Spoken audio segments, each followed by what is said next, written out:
Quem é que sente que inevitavelmente você está sendo chamado para alguma coisa? Você sente isso? O problema é que o chamado, ele não é uma brincadeira, ele é uma responsabilidade muito grande. E à medida que você diz sim ao chamado divino, à convocação divina para a sua vida, você vai se encaixar em uma das 5 partes que edificam o corpo de Cristo. A Bíblia diz que Deus chamou uns para apóstolos, outros para profetas, outros para pastores, mestres e evangelistas. Esses 5 ministérios bíblicos, diz o apóstolo Paulo, foram dados a nós para construir o corpo de Cristo, para construir a igreja de Cristo na terra. Então, eu, por exemplo, eu não tenho um ministério profético, né? Deus me usa, pode me usar como profecia? Pode, ele usa quem ele quiser, já fui usado. Mas o meu ofício, ele não é profético. Mas nós temos pessoas aqui, o Vitor Hugo, o Rony Oliveira que vem amanhã, que são profetas de ofício. Deus deu o ministério profético para eles. O meu ministério, quem aqui é aluno do Café com Destino? Vou repetir, porque se você fosse aluno mesmo, estava mais alto. Quem é aluno do Café com Destino aqui? Agora sim. Então o meu ministério, através do Café com Destino, através das pregações, está muito mais ligado ao ministério de professor, de mestre. Apesar de eu também atuar no ministério evangelístico. Hoje centenas de pessoas aceitaram Jesus pela primeira vez aqui. Mas quem foi nas noites de destino pelo Brasil, você viu também centenas, milhares de pessoas se converterem. Alguém aqui estava na noite de destino de Porto Alegre? Alguém estava aqui em Porto Alegre? Sabe quantas pessoas se converteram lá no teatro, qual é o nome do teatro? Araújo Viana? 1000 pessoas. Em uma noite. Tinham 4.000 e poucas pessoas dentro do teatro Viana, do Teatro Araújo Viana, em Porto Alegre. 1000 se converteram pela primeira vez. Então, através do ministério de professor, de mestre, eu ensino o básico da palavra, e isso funciona para pegar os corações que ainda estão sem destino e ganhá-los para Jesus. Ótimo. Só que cada um de vocês aqui também tem um ministério, além de ter um chamado. O chamado é a convocação divina, é a certeza que você vai fazer algo para Deus, mas agora a organização desse chamado vai se chamar ministério. E nessa mensagem eu quero mostrar para você que a sua vida só começa depois que você começa a ter um ministério. Por exemplo, em que Jesus te influenciou dos 0 aos 30 anos de idade dele? Em que ele te influenciou? Jesus, o nosso Jesus de Nazaré. Hã? Em quê? Se quase tudo que você tem para contar sobre ele aconteceu depois dos 30 anos, coincidentemente, quando ele começa o seu ministério. Ou seja, a vida de Jesus que transformou a nossa só existe depois que ele começa o seu ministério. Então, se eu pudesse dar um título para essa mensagem, eu daria: a sua vida é o seu ministério. Em que eu te influenciei antes de começar a pregar? Na época que eu era um empresário de agente de viagens, na época que eu era músico num estúdio de gravação, eu te influenciei em quê? Em que eu ajudei a sua vida? Em que eu fiz a diferença na tua vida? Em nada.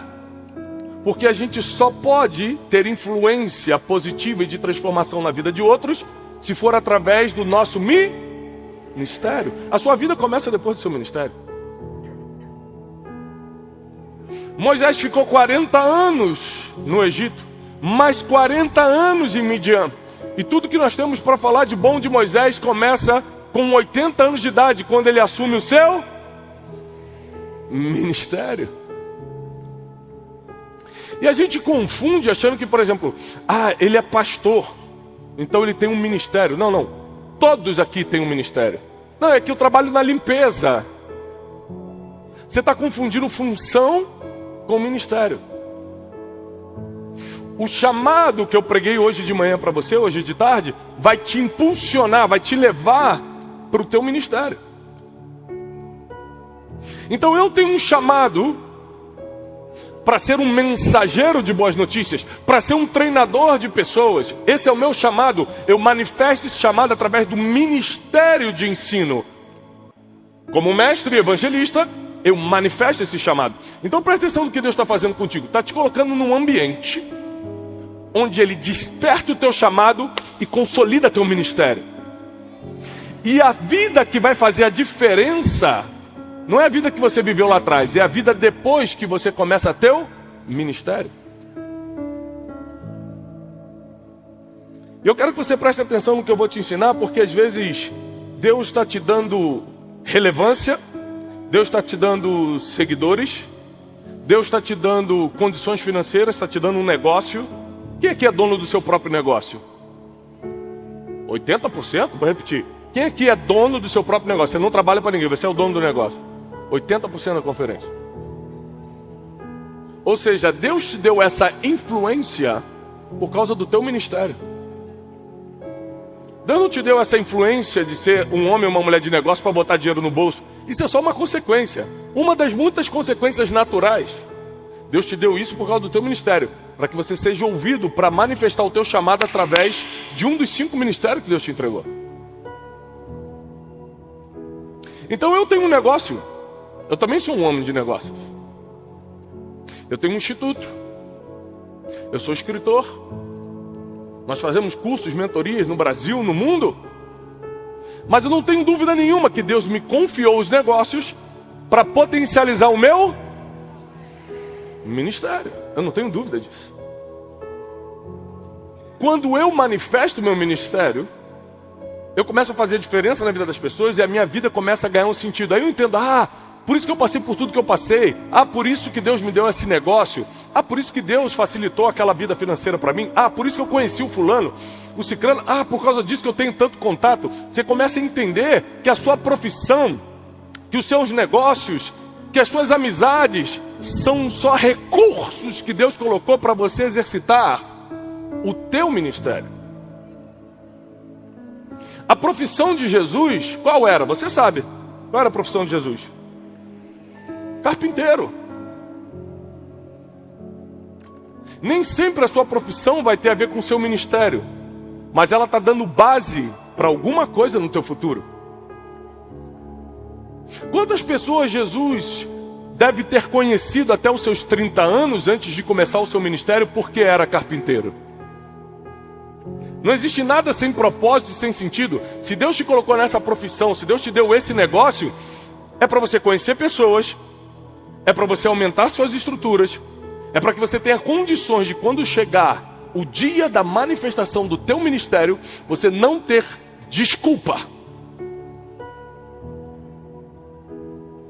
Você não ter o que de tarde eu te ensinei hoje, a desculpa para o chamado não vai valer para o teu ministério. Agora, um dos homens que mais revolucionou a cristandade foi o apóstolo Paulo. O que o apóstolo Paulo, autor de 13 dos 66 livros da Bíblia, sem dúvida o pensador, o filósofo mais relevante do cristianismo, o que o apóstolo Paulo impactou na tua vida, o que ele mudou na tua forma de pensar antes de começar o ministério dele? Nada. Porque tudo que você tem para aprender com o apóstolo Paulo é pós manifestação do ministério. Eu quero te despertar para uma coisa. Minha vida, a vida que eu tenho hoje com sentido, começou aos 30 e poucos anos de idade, 33, 34 anos de idade, quando comecei realmente a colocar meu ministério para fora. Do apóstolo Paulo a mesma coisa, de Jesus a mesma coisa, de Moisés a mesma coisa, a tua a mesma coisa. Só que o ministério, ele tem partes, ele tem alguns cuidados que você precisa ter. Eu quero te ensinar 3 passos para você cumprir o seu ministério. Repete comigo, 3 passos. Para eu cumprir o meu ministério. Às vezes você nem sabe qual é ainda, porque você está tão envolvido nos teus negócios que você ainda não percebeu que o que Deus está te dando é para cumprir teu ministério. Você está tão envolvido com as coisas dessa vida, você está tão distraído com isso ainda que você não percebeu que Jesus te salvou, Jesus trouxe a cura para você, Jesus te tirou da depressão, Jesus mudou tua forma de pensar, só para que hoje você pudesse ser usado no ministério. É isso. No final das contas, esse é o plano de Deus. Ele te resgata da lama. Quem é que foi resgatado da lama? Levanta a mão, da lama. Quem aqui não deixaria eu passar o teu passado no telão agora? Não deixaria. É forte. Que Deus nunca nos expõe a isso. Amém? Acaba com todo mundo. Sabe por que Deus te tirou de lá? Porque Ele sabe que ao te despertar no chamado, Ele te entregaria um ministério. E a sua vida começa a partir daí. A partir daí você começa a mudar positivamente a vida das pessoas. É a partir daí que a tua vida começa a ganhar sentido. O problema é que muitas pessoas usam o ministério de forma equivocada, porque não entenderam algumas coisas. Por isso que eu quero te explicar esses 3 passos. Abre comigo na primeira carta aos Tessalonicenses, capítulo 5, versículo 23. 5:23 de 1 Tessalonicenses. Meu Deus, tiraram o Tessalonicenses dessa Bíblia. Achei. Que susto. É forte. Diz assim. Vamos começar com o versículo 19 em diante. Não extingais o espírito. Não desprezeis as profecias. Examinai tudo, escuta tudo, mas retém somente o que é bom. Evite toda aparência do mal. E o mesmo Deus de paz vos santifique em tudo, e todo o vosso corpo, alma e espírito. É isso? É isso? E todo o vosso espírito, alma e corpo. Quando Deus cria o homem, Ele faz um boneco de barro. E esse boneco de barro era apenas um boneco, antes dele soprar o seu espírito. Você só se torna alguém com esse fôlego que sai da boca de Deus, o teu espírito. Por isso que o apóstolo Paulo, ao escrever para os Tessalonicenses, fala: olha, que o Deus de paz te santifique e que todo o teu espírito, alma e corpo. Você é um espírito, o que vai durar para sempre. Não é o teu corpo, é o teu espírito. Esse espírito tem uma alma, ou seja, sentimentos, emoções, intelecto, vontades, memória, consciência, alma. E esse espírito, essa alma habitam nesse corpo que vai ficar conosco 70, 80 anos aqui na terra, se a gente chegar até lá. E olha o que o apóstolo Paulo diz: que o nosso espírito, alma e corpo sejam plenamente conservados, irrepreensíveis para a vinda de nosso Senhor Jesus Cristo. Fiel é o que vos chama, o qual também o fará. A primeira coisa que você tem que entender é que quando começar o tempo do teu ministério, e eu não acredito que Deus deixaria você vir aqui se não fosse o tempo. Vou repetir. Eu não acredito que Deus deixaria você vir na Conferência Destino 2023 se não fosse o tempo de começar o teu ministério.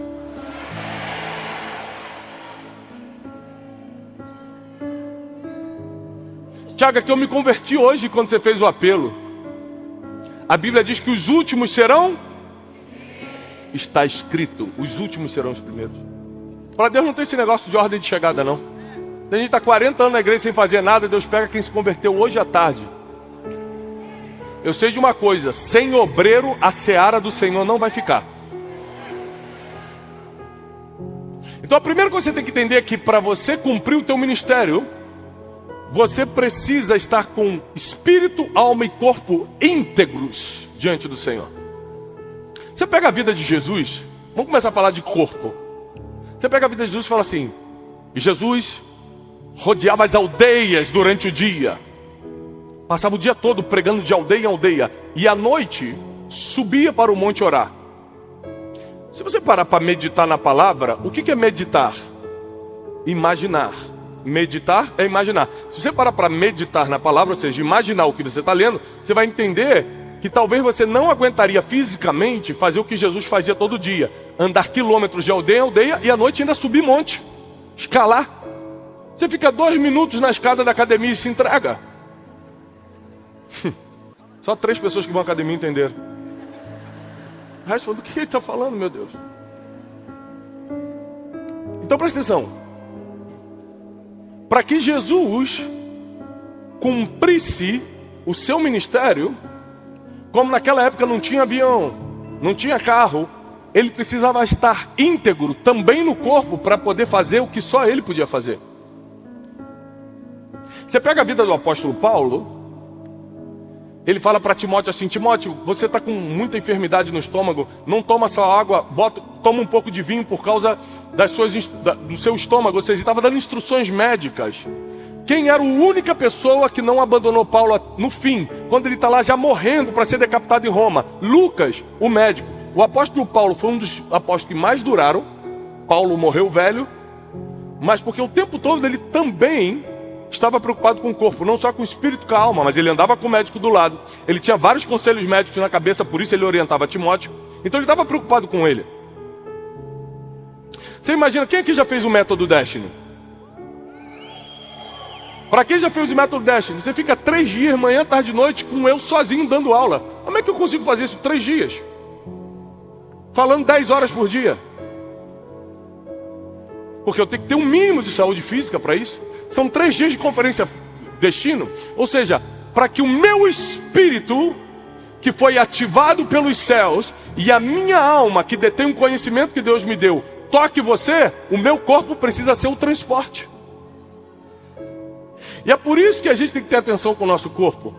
Ele realmente não vale muito. Quando a gente partir dessa terra, ele veio do pó e pro pró ele vai voltar. Ponto. Mas enquanto não chega a nossa hora, ele precisa ser um transporte usável para o nosso espírito se manifestar.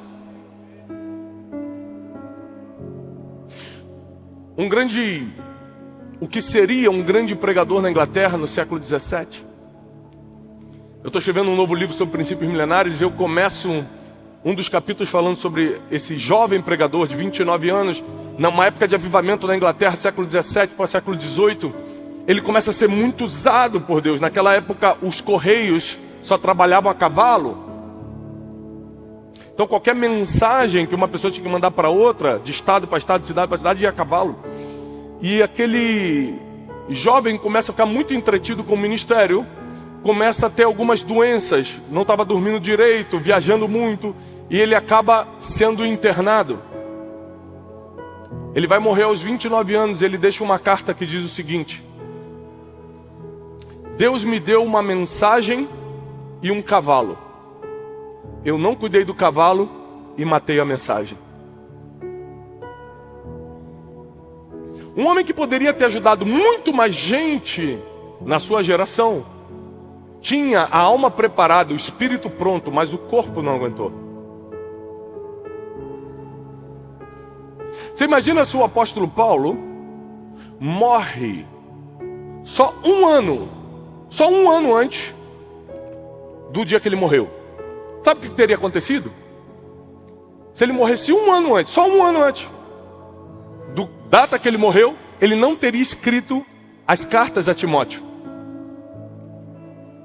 A gente não teria versículos como: combati o bom combate, corri a carreira e guardei a fé. Se ele tivesse partido 6 meses antes, porque essa carta ele escreveu pouco antes de morrer na prisão em Roma.